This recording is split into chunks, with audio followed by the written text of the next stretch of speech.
വിശുദ്ധ മത്തായിയുടെ സുവിശേഷത്തിൽ യേശുക്രിസ്തുവിന്റെ ജനനത്തെ അവതരിപ്പിച്ചിരിക്കുന്നത്. വിശുദ്ധ ലൂക്കായുടെ സുവിശേഷത്തിൽ യേശുക്രിസ്തുവിന്റെ ജനനത്തെ അവതരിപ്പിച്ചിരിക്കുന്നതും രണ്ട് രീതിയിലാണ്. ഇത് ചരിത്രകാരന്മാരെ സംശയിപ്പിക്കുന്ന രീതിയിൽ കാണുകയാണ്. പലരും ക്രിസ്തുവിന്റെ ജനനം ഒരു കെട്ടുകഥയാണെന്ന് പറയുന്നതിനായി സ്ഥാപിക്കുന്നതിനായി ഈ വചനഭാഗങ്ങൾ എടുക്കുന്നത് കാണാൻ സാധിക്കുകയാണ്. എന്തുകൊണ്ടാണ് വിശുദ്ധ മത്തായിയുടെ സുവിശേഷത്തിലുള്ളതും വിശുദ്ധ ലൂക്കായുടെ സുവിശേഷത്തിലുള്ളതും രണ്ട് രീതിയിലായി പോയിട്ടുള്ളത് എന്നുള്ള കാര്യത്തെക്കുറിച്ച് നമുക്ക് വിചിന്തനം ചെയ്യാം. വിശുദ്ധ മത്തായിയുടെ സുവിശേഷത്തിൽ ക്രിസ്തുവിന്റെ ജനനം എന്ന് പറയുന്നത് വിശുദ്ധ ഔസേപ്പിതാവിനെ മുൻനിർത്തിക്കൊണ്ടാണ് അവതരിപ്പിക്കുന്നതെങ്കിൽ, വിശുദ്ധ ലൂക്കായുടെ സുവിശേഷത്തിൽ ക്രിസ്തുവിന്റെ ജനനത്തെ നമ്മൾ പരിശുദ്ധ കന്യാമറിയത്തിനെ മുൻനിർത്തി അവതരിപ്പിച്ചിരിക്കുന്നതായി കാണുകയാണ്. യേശു ക്രിസ്തുവിന്റെ ജനനത്തിന് ശേഷം ജ്ഞാനികളുടെ സന്ദർശനമാണ് വിശുദ്ധ മത്തായി ശ്ലീഹ അവതരിപ്പിച്ചിരിക്കുന്നത്.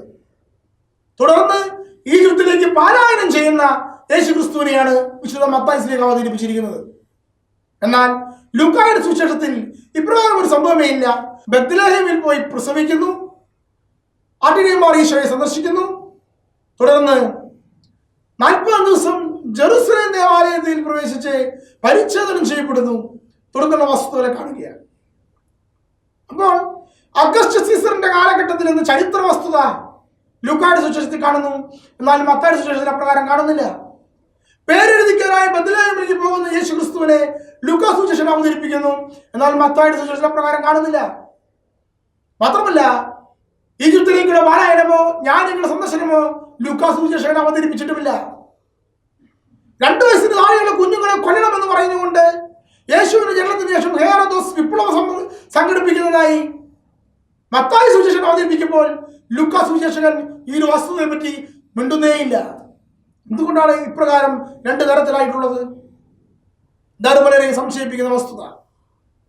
യഥാർത്ഥത്തിൽ നമ്മൾ മനസ്സിലാക്കണം, യേശു ക്രിസ്തു ജനിച്ച ഉടനെ ജ്ഞാനികൾ വന്ന് സന്ദർശിക്കുന്നു എന്നല്ല നമ്മൾ മനസ്സിലാക്കേണ്ടത്. യേശു ക്രിസ്തു ജനിച്ച് 2 വർഷത്തിനുള്ളിൽ സംഭവിക്കുന്ന ഒരു കാര്യമാണ് ജ്ഞാനികളുടെ സന്ദർശനം. യേശു ക്രിസ്തു ബത്ലഹേമിൽ ജനിക്കുന്നു, ജെറുസലേമിൽ പോയി പരിച്ഛേദനം ചെയ്യുന്നു. അവൻ ഭവനത്തിലായിരിക്കുമ്പോഴാണ് ജ്ഞാനികൾ ഭവനത്തിൽ വന്ന് സന്ദർശിക്കുന്നു എന്നാണ് മത്തായി സുവിശേഷകൻ രേഖപ്പെടുത്തിയിരിക്കുന്നത്.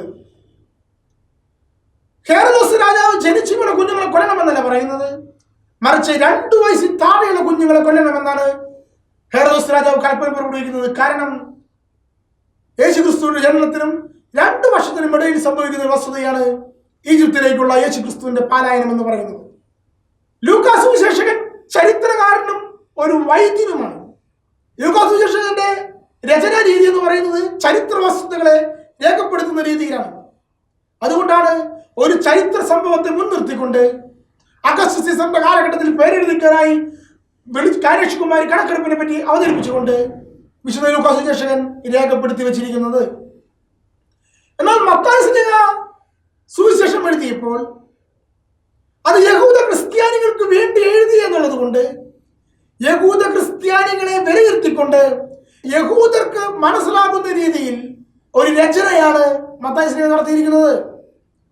ഈജിപ്തിലേക്കുള്ള പലായനത്തെയും ഈജിപ്തിൽ നിന്ന് യേശു ക്രിസ്തുവിനെ തിരിച്ചു വിളിക്കുന്നതും, അതായത് ഔസേപ്പിതാവ് മറിയം ഈജിപ്തിൽ നിന്ന് തിരിച്ചു വരുന്നതുമെല്ലാം ഇസ്രായേൽ ജനത്തെ സംബന്ധിച്ചിടത്തോളം യാക്കോബിന്റെ മക്കൾ ഈജിപ്ത് സന്ദർശിക്കുന്നതും അവസാനം മോശ വഴി ഈജിപ്തിൽ നിന്ന് തിരിച്ചു വിളിക്കുന്നതുമെന്നുള്ള കാര്യത്തെ ഓർമ്മിപ്പിക്കുന്ന വസ്തുതകളാണ്.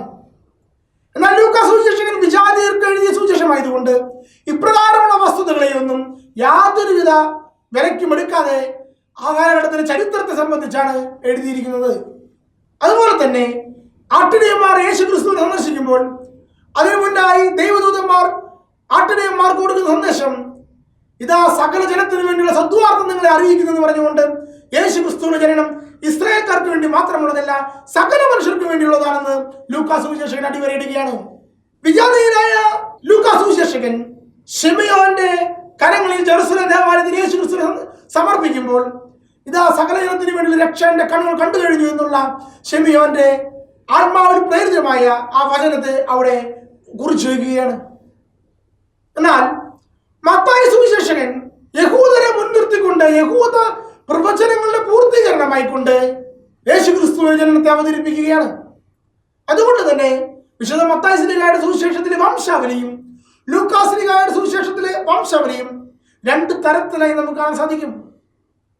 ലൂക്കാസ് സുവിശേഷകൻ യേശുക്രിസ്തുവിന്റെ വംശാവലിയെ ബയോളജിക്കൽ ഓർഡറായി, അതായത് യേശുക്രിസ്തുവിന്റെ പിതാവെന്ന് ജോസഫ് അറിയപ്പെടുന്നു, ജോസഫിന്റെ വംശാവലിയെ രേഖപ്പെടുത്തി കൊണ്ടുവരുമ്പോൾ അത് ആദം വരെ കൊണ്ടുപോയിക്കൊണ്ട് ആദം ദൈവത്തിന്റെ മകനാണ് എന്ന് പറഞ്ഞുകൊണ്ട് അവസാനിപ്പിക്കുകയാണ്. എന്നാൽ മത്തായി സുവിശേഷകൻ യഹൂദന്മാർക്ക് വേണ്ടി എഴുതിയത് കൊണ്ട് അബ്രാഹിമിൽ നിന്ന് ആരംഭിച്ച് 3 ഗണമായി തിരിച്ച് 14ന്റെ 3 ഗണം, അതായത് ദാവീദ് എന്ന് പറയുന്ന വാക്കുകളുടെ അർത്ഥം 14 എന്നാണ് വരുന്നത്. 14ന്റെ 3 ഗണമായി തിരിച്ചുകൊണ്ട് പരിശുദ്ധ കന്യാമറിയത്തിൽ നിന്ന് ജനിച്ച ഒരു വംശാവലി അവതരിപ്പിക്കുകയാണ്. എന്തുകൊണ്ടാണ് പരിശുദ്ധ കന്യാമറിയത്തിൽ നിന്നുള്ള വംശാവലിയായി യേശുക്രിസ്തുവിനെ അവതരിപ്പിക്കുന്നത്? അതിന് കാരണം ലെവിറ്റസ് പാരമ്പര്യം എന്ന് പറയും. യഹൂദന്മാർ അവരുടെ പാരമ്പര്യം കണക്കാക്കുന്നത് ലേവി നിയമപ്രകാരമാണ്. അതനുസരിച്ചുകൊണ്ട് പരിശുദ്ധ കന്യാമറിയം തന്റെ പിതാവിന്റെ ഏക മകളായതുകൊണ്ട് ആ ഏക മകളെ വിവാഹം ചെയ്യുന്നവൻ ആ പിതാവിന്റെ പേരിൽ അറിയപ്പെടുമെന്നുള്ളത് കൊണ്ട് മറിയത്തിന്റെ വംശാവലിയാണ് മത്തായി ശ്ലീഹ എഴുതിയിരിക്കുന്നത്. എന്നാൽ ലൂക്കാസ് ശ്ലീഹ എഴുതിയിരിക്കുന്ന വംശാവലി എന്ന് പറയുന്നത് അത് യേശുക്രിസ്തുവിന്റെ ബയോളജിക്കൽ ജീനിയോളജിക്കൽ വംശാവലിയാണ്. അതുകൊണ്ടാണ് 2 വംശാവലിയിലും യേശുക്രിസ്തുവിന്റെ പിതാവിന്റെ പേര് ഹേലി എന്നും യാക്കോബ് എന്നും 2 തരത്തിലായിരിക്കുന്നത്. പ്രത്യേകമായി അമരവ തിരുനാളിലെല്ലാം സീറോ മലബാർ സഭയിൽ വായിക്കുന്ന വചനഭാഗം മത്തായി ശ്ലീഹയുടെ വംശാവലിയായിരിക്കും. കാരണം പരിശുദ്ധ കന്യാമറിയം ജനിച്ചു എന്നുള്ളത് കാണാൻ സാധിക്കും. പരിശുദ്ധ കന്യാമറിയത്തിന്റെ വംശാവലി കാണാൻ സാധിക്കുന്നത് വിശുദ്ധ മത്തായി ശ്ലീഹയുടെ വംശാവലിയോടനുബന്ധിച്ചാണ്. അതുകൊണ്ടാണ് അപ്രകാരം കാണാൻ സാധിക്കുന്നത്. പ്രിയപ്പെട്ട സഹോദരങ്ങളെ, ഇപ്രകാരം വിശുദ്ധ മത്തായി അവതരിപ്പിച്ചിരിക്കുന്ന യേശുക്രിസ്തുവിന്റെ ജനനവും വിശുദ്ധ ലൂക്ക അവതരിപ്പിച്ചിരുന്ന യേശുക്രിസ്തുവിന്റെ ജനനവും പരസ്പര വിരുദ്ധമല്ല. പ്രസ്തുത 2 വ്യത്യസ്തമായ കാഴ്ചപ്പാടുകളിലൂടെ യേശുക്രിസ്തുവിന്റെ ജനനത്തെ സംയോജിപ്പിച്ചിരിക്കുന്നത് വ്യക്തമായി നമുക്ക് കാണാൻ സാധിക്കും. ഈ ക്രിസ്മസ് കാലഘട്ടത്തിൽ 2 സുവിശേഷകന്മാർ വിശുദ്ധ മത്തായും വിശുദ്ധ ലൂക്കായും യേശുക്രിസ്തുവിന്റെ ജനനത്തെ അവതരിപ്പിച്ചിരുന്നത് മനസ്സിലാക്കുവാൻ ഗ്രഹിക്കുവാനും ദൈവം നമ്മെ അനുഗ്രഹിക്കട്ടെ. ആമേൻ.